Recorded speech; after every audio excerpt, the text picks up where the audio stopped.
ओम शांति। आज की 24 तारीख की मुरली। बाबा कहते हैं, मीठे बच्चे, ज्ञान रत्नों की लेन देन कर तुम्हें ज्ञान से एक दो की पालना करनी है। आपस में बहुत बहुत प्यार से रहना है। ज्ञान रत्नों की लेन देन कर तुम्हें ज्ञान से एक दो की पालना करनी है। आपस में बहुत बहुत प्यार से रहना है। प्रश्न है, बीमारी अथवा कर्म भोग होते भी अपार खुशी किस आधार पर रह सकती है? उत्तर, विचार सागर मंथन करने की आदत डालो। कोई भी कर्म भोग अथवा बीमारी आती है तो अपने आप से बातें करो। अब हमने 84 जन्मों का पाठ पूरा किया। यह पुरानी जूती है। इस पुराने हिसाब किताब को चुकतू करना है। क्या है पुरानी जूती? ये शरीर, ये हमारा पुराना है, तो इसमें तो कुछ ना कुछ होगा ही, खटपट तो होगी ना। बाबा कहते हैं इस पुराने हिसाब किताब को चुकतू करना है, फिर हम 21 जन्मों के लिए सब बीमारियों से छूट जाएंगे।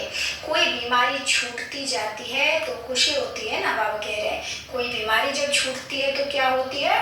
खुशी होती है ना। तो खुशी होती है। आज गीत बजा, माता वो माता तू जग की भाग्य विधाता। ओम शांति। बाबा क्या कहते हैं? यह है माताओं की महिमा। वंदे मातरम। हे माता, तुम शिव बाबा के भंडारे से सबकी पालना करती हो।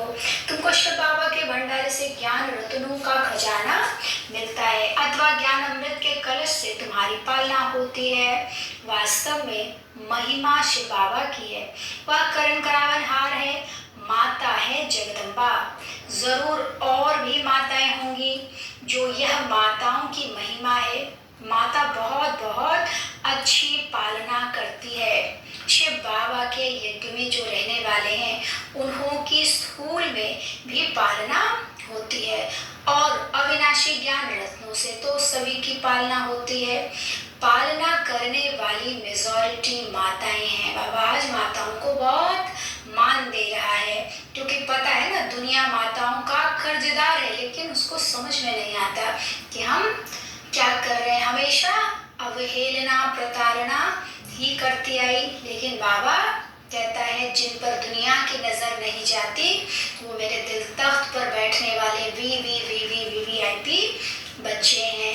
बहुत सारा बाबा ने वी लगाया हुआ है। कई बार बाबा ने माताओं के लिए बहुत अच्छे अच्छे शब्द कहे, लेकिन ये जो खास वरदानी बोल है इनको जब हम याद करते हैं समय पर तो हम बहुत शक्तिशाली अपने आप को महसूस करते हैं। ऐसे ऐसे जो बाबा की पॉइंट्स आती है मुरली में, उसको जरूर समय पर याद करना चाहिए। कोई माता को लो फील हो रहा, बुरा लग रहा, बहुत अपने आप को हीन समझ रही, तो ऐसी ऐसी बातें जरूर बाबा के ज्ञान रतन जरूर याद करके अपने आप को बहुत आगे ऊंचा उठा लेना चाहिए। भगवान ही पाल रहा है, भगवान सर माथे पर बिठा रहा तो कितनी बड़ी बात है।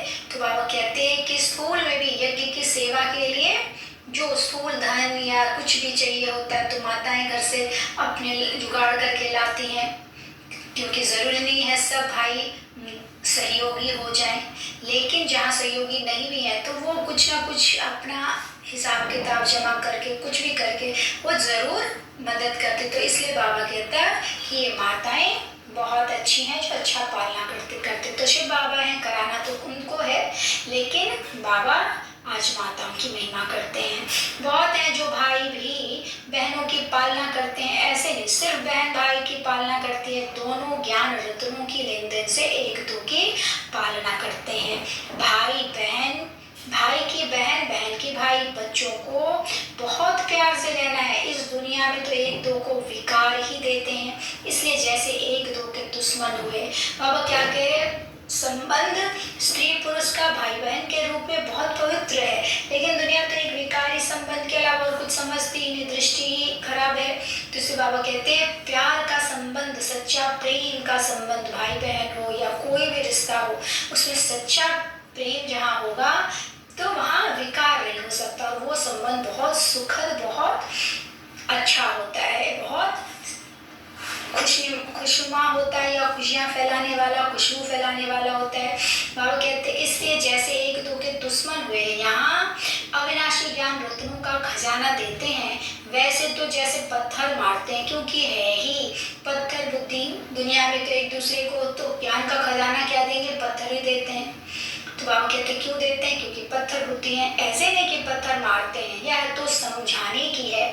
तुम हो बहन भाई ब्रह्मा कुमार कुमारियां। क्यों हैं हम बहन भाई, क्योंकि हम एक पिता की संतान है, ब्रह्मा पिता की हम संतान हैं। तो ब्रह्मा कुमार कुमारियां हैं। तुम्हारा नाम भी बड़ा भारी है, ब्रह्मा कुमारी है तो कुमार भी जरूर है। प्रजापिता ब्रह्मा है तो जरूर ब्राह्मण ब्राह्मणियां भी होंगे। बोर्ड पढ़ने से घबराना नहीं चाहिए, प्रजापिता ब्रह्मा के बच्चे जरूर ब्रह्मा कुमार कुमारियां होंगे। यह बुद्धि से काम लिया जाता है। गीत में महिमा है माता की, जगत अम्बा सरस्वती कहें तो भी जरूर बच्चे और बच्चियां होंगे, जरूर फैमिली होगी। क्या है यहाँ पे, और कोई संबंध नहीं है, माँ बाप और बच्चे भाई बहन और कोई यहाँ संबंध नहीं, लेकिन ये फैमिली है, एक परिवार है जहाँ स्वच्छता पवित्रता और प्रेम की पढ़ाई बाबा पढ़ाता है। यह भी समझने की बात है ना, समझते भी हैं। प्रजापिता लिखा हुआ है ना, ब्रह्मा को कहा जाता है प्रजापिता ब्रह्मा, यह है साकारी सृष्टि का पिता। इस साकारी दुनिया का पिता कौन है, प्रजापिता ब्रह्मा। गाया हुआ है प्रजापिता ब्रह्मा द्वारा ब्राह्मण कुल की रचना हुई। आदि सनातन पहले पहले ब्राह्मण हो जाते हैं।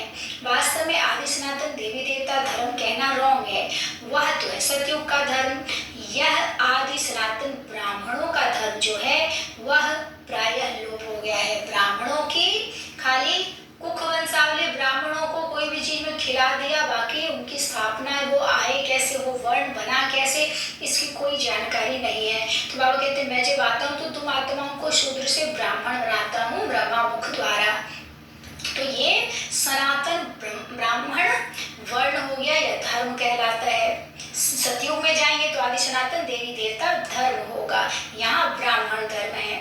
बाबा क्या कह रहे हैं, यह आदि सनातन ब्राह्मणों का धर्म जो है वह प्राय लोप हो गया है। परम पिता परमात्मा प्रजापिता ब्रह्मा द्वारा ब्राह्मण धर्म रचते हैं, तो यह संगम युग हो गया ना, देवी देवता धर्म से भी ऊंच। ये संगम युग ब्राह्मण धर्म क्या हो गया, देवी देवता धर्म से भी ऊंच।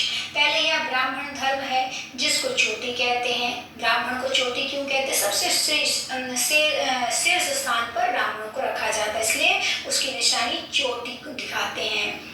फिर देवी देवता मुख को दिखाते हैं, क्योंकि बहुत माधुर्य, बहुत प्रेम, बहुत पवित्रता मुखमंडल से है, झलकती है। तो मुख का दर्शन किस बात से परिचय मिलता है, मुख का देवी देवता धर्म। फिर आ जाता है नीचे धर छाती, तो वो हो गया क्षत्रिय।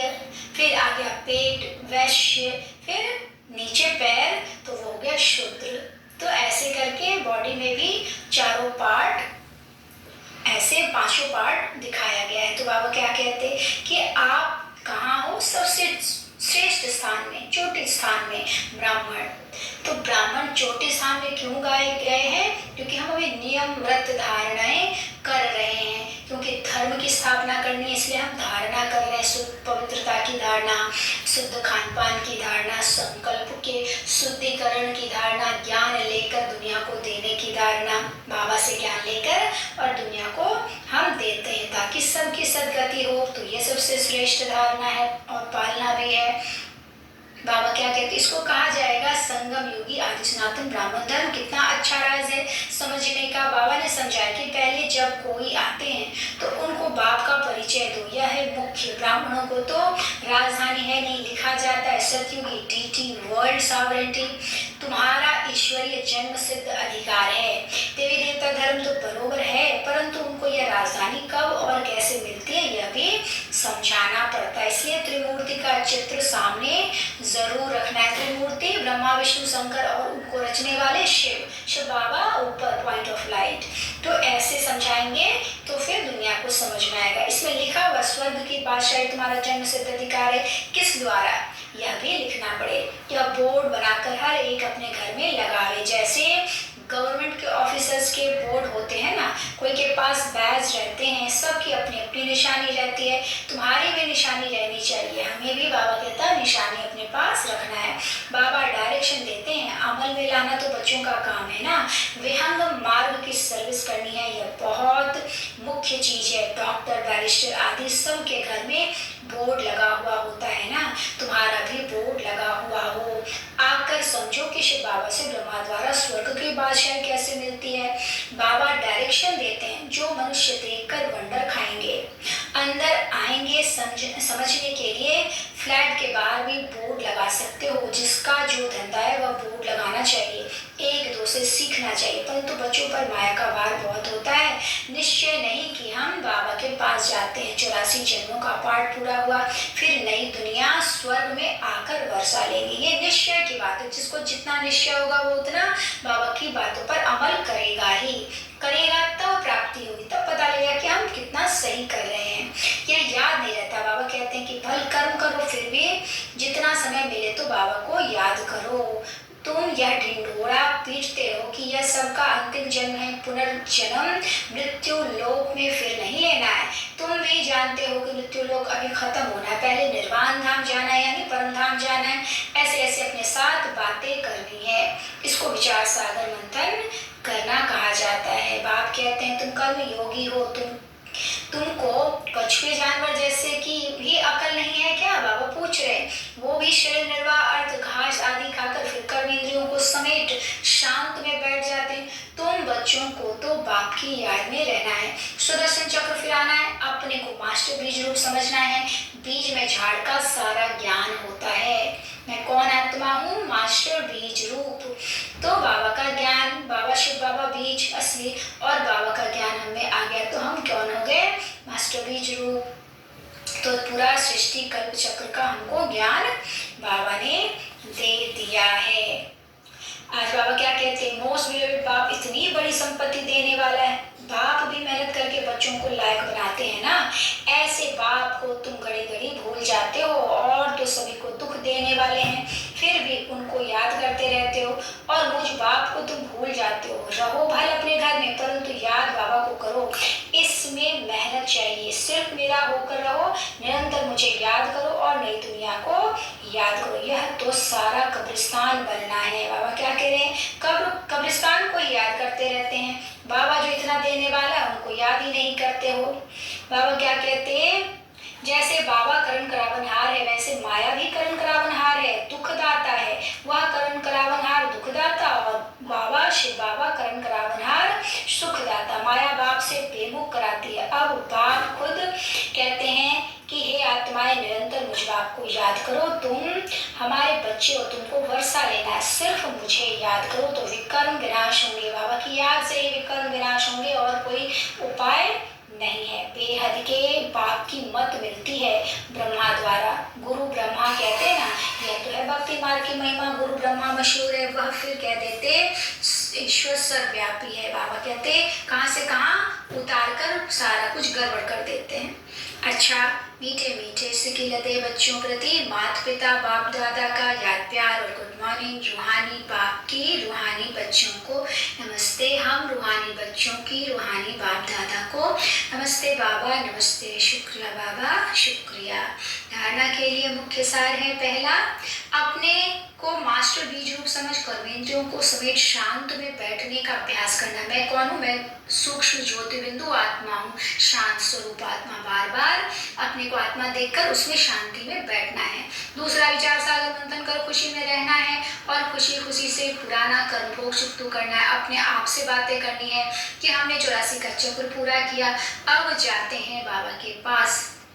आज का वरदान, रिगार्ड मांगने के बजाय सदा ऊंची स्थिति में रहने वाले सर्व के पूजनीय भव। रिगार्ड मांगने के बजाय सदा ऊंची स्थिति में रहने वाले सर्व के पूजनीय भव। कई बच्चे सोचते हैं कि हम तो आगे बढ़ रहे हैं, लेकिन दूसरे हमको आगे बढ़ने का रिगार्ड नहीं देते हैं। लेकिन रिगार्ड मांगने के बजाय स्वयं का रिगार्ड स्वयं रखो, तो दूसरे स्वतः रिगार्ड देंगे। अपना रिगार्ड रखना अर्थात अपने को सदा महान श्रेष्ठ आत्मा अनुभव करना। जैसे मूर्ति जब आसन पर है तब पूजनीय है, ऐसे आप भी सदा अपनी ऊंची स्थिति में स्थित रहो तो पूजनीय बन जाएंगे। सब आप ही रिगार्ड देंगे।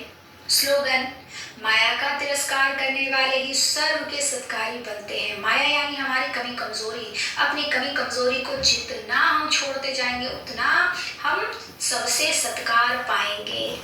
अच्छा, ओम शांति।